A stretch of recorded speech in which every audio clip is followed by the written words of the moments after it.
फिर मेरे बेटा को दी और हम लोग कर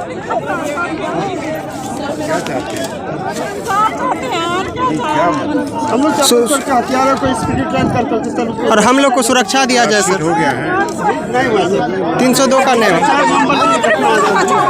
ठीक है, मैं दिखा। सुरक्षा चाहिए, हम लोग को सुरक्षा चाहिए सर। सुरक्षा सब चाहिए।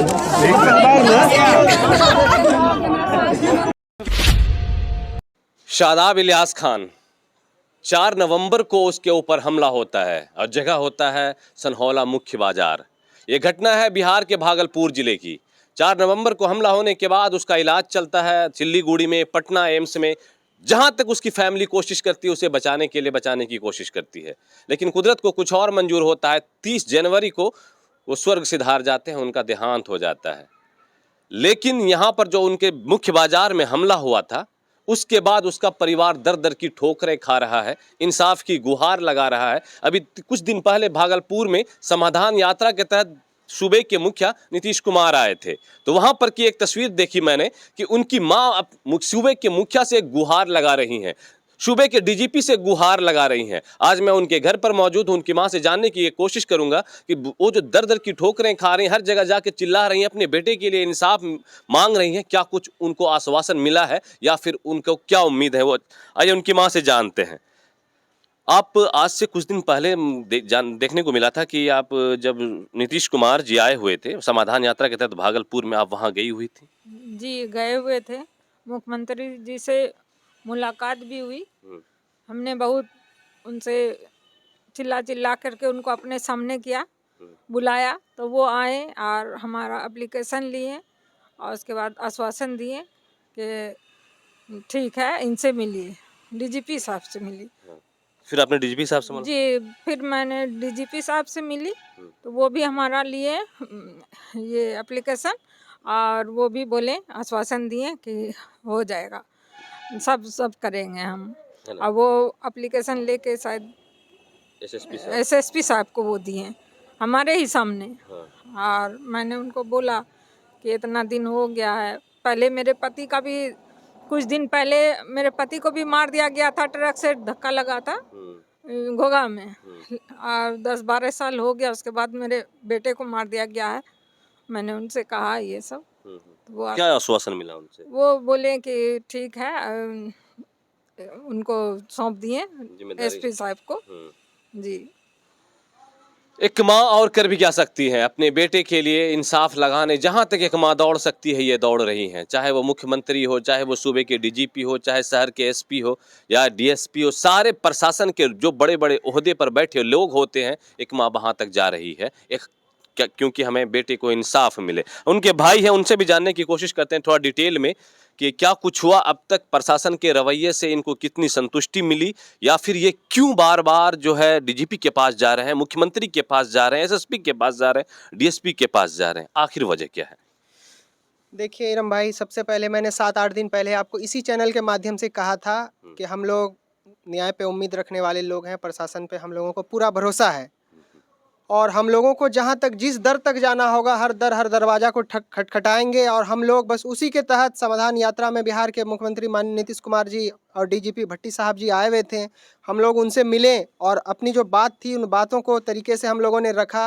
माननीय मुख्यमंत्री ने पूरी बातों को सुनते हुए एसएसपी को कहा कि इन मामले को देखते हुए जो दोषी है उस पर उचित कानूनी कार्रवाई कीजिए।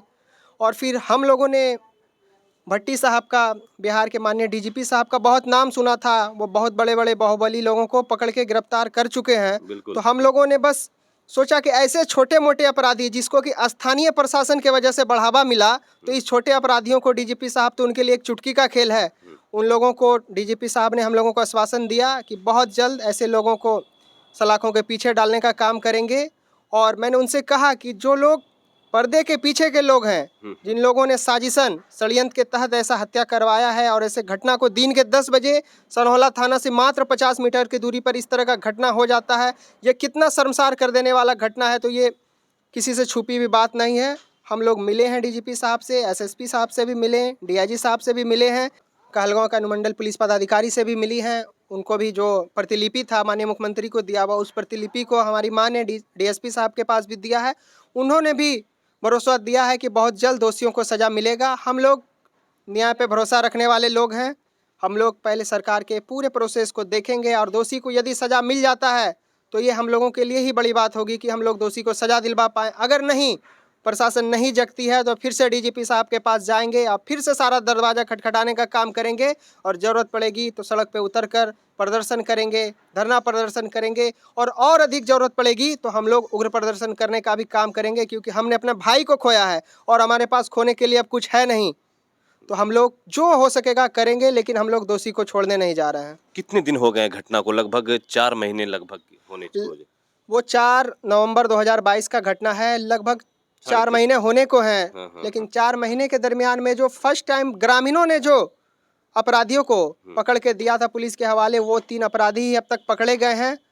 और ये देखिए कितनी बड़ी दुस्साहस कहिए कि भागलपुर से, मुंगेर से और सब बाहर से लोगों को बुलाकर इस तरह का घटना को अंजाम दिलवाया जाता है और प्रशासन अब भी चुप खड़ी है, अब भी खामोशी का चादर ओढ़े बैठी है।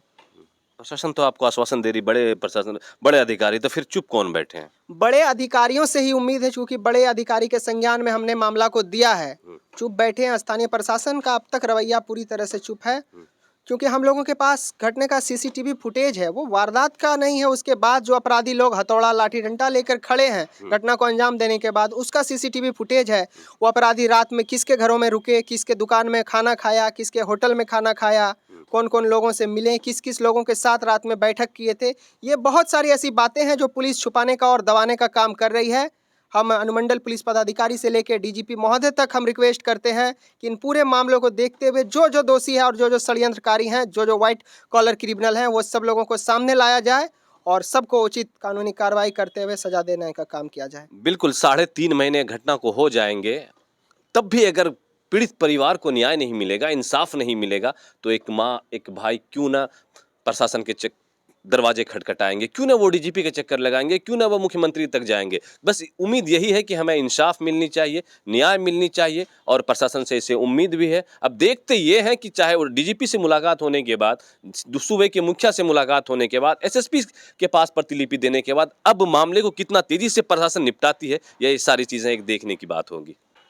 देखिए, बहुत सबसे बड़ी दुर्भाग्य इस बात की भी है कि जो कि प्रेस मीडिया और इलेक्ट्रॉनिक मीडिया जैसे आप जैसे लोग और प्रेस के लोग होते हैं, वो सारे लोगों तक हमने ये खबर को भेजा। हम लोग जो समाधान यात्रा के दौरान माननीय मुख्यमंत्री और डीजीपी महोदय से मिले थे, हम लोगों ने स्थानीय प्रेस, चाहे वो हिंदुस्तान हो, हिंदुस्तान के राजा बाबू हों, दैनिक जागरण के सुशील बाबू हों, प्रभात खबर के अंबिका प्रसाद हों, या दैनिक भास्कर के प्रणव जी हों, मैंने सबको कहा और सबको वो वीडियो भेजा, वो मामला भेजा, और यहाँ तक मैंने खुद भी कुछ स्क्रिप्ट लिख के भेजा कि ऐसे मामलों को उजागर कीजिए, मामला उजागर होगा, मामला प्रशासन के नज़र में आएगा तो प्रशासन कार्रवाई करेगी। लेकिन पूरे के पूरे लोग सुस्त बैठे, खबर को दबाने के चक्कर में है कि किसी तरह से इस मामले को शांत किया जाए। लेकिन हम आपके चैनल के माध्यम से और आपके भी बहुत शुक्रगुजार हैं कि जब लोग आवाज़ को दबाने का कोशिश कर रहे हैं तो उजागर मीडिया हमारे आवाज़ को जनता के तक ला रही है, प्रशासन तक लाने का काम कर रही है।